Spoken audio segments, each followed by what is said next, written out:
નમસ્કાર દર્શક મિત્રો, આજે આપણે વોર્ડ નંબર 5ના જૂની ખરાવાડ વિસ્તારમાં રિયાલિટી ચેક માટે પહોંચ્યા છીએ કે ધ્રાંગધ્રા નગરપાલિકા તંત્ર દ્વારા જે વિકાસ કરવામાં આવ્યો છે તે આપણે જોઈશું.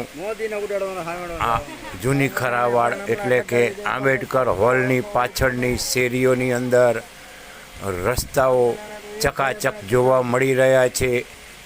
અંડરગ્રાઉન્ડ ગટરો નખાઈ ગઈ છે અને ગટરો પણ કાદવથી બરોબર ભરેલી છે. અહીંયાના લોકોને આગળ આપણે પૂછીશું કે ગટર કાઢવા કોણ આવે છે, ક્યારે ક્યારે આવે છે તે પણ પૂછીશું. તો અત્યારે આ વિડીયોમાં જુઓ અને નક્કી કરો કે આ વિકાસ શું ખરેખર ઉડીને આંખે વળગે એવો નથી.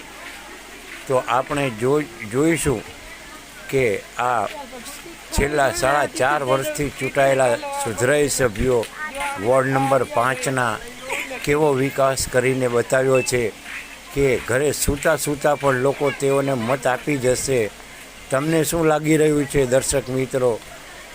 તો આપ જુઓ છો કે આ રોડની હાલત લગભગ દરેક શેરીઓમાં આવી છે અને આ શેરીમાં જે મેઇન ગટરો આવેલી છે તે મેઇન ગટરોમાં પણ અમારી ટીમ દ્વારા સર્ચ કરવામાં આવ્યું અને આપ જોઈ શકો છો કે આ તો એક નાનકડા એવા શેરીની વિડીયો છે. આવા વિડીયો ઉતારવા જઈએ તો કલાકોનો વિડીયો થાય તેમ છે. નમસ્કાર દર્શક મિત્રો, આપ જોઈ રહ્યા છો સીડી ન્યૂઝ ચેનલ ધ્રાંગધ્રા. સીડી એટલે કરપ્શન ડિસ્ટ્રોયર ન્યૂઝ, હંમેશા સત્યની સાથે. આજે આપણે ખરાવાડ, જૂની ખરાવાડ વોર્ડ નંબર 5ની આ શેરીઓમાં આવ્યા છીએ ત્યારે જોવા મળ્યું કે અહીંયાના રોડ પણ તોડી ફોડી નાખવામાં આવ્યા છે અને આ શેરીના રહેવાસીઓ જાણે દોજખમાં રહેતા હોય, નરકમાં રહેતા હોય તેવી હાલત દેખાઈ રહી છે. તો શું આ લોકો ટેક્સ નહીં ભરતા હોય? આ લોકો પાણી વેરો નહીં ભરતા હોય? તો આ લોકો સાથે જ કેમ આવો વ્યવહાર કરવામાં આવે છે? આ લોકોએ મતદાન વખતે તો આ વોર્ડના સભ્યોને માથે બેસાડ્યા હતા અને ઢગલા મોઢે મત આપ્યા હતા.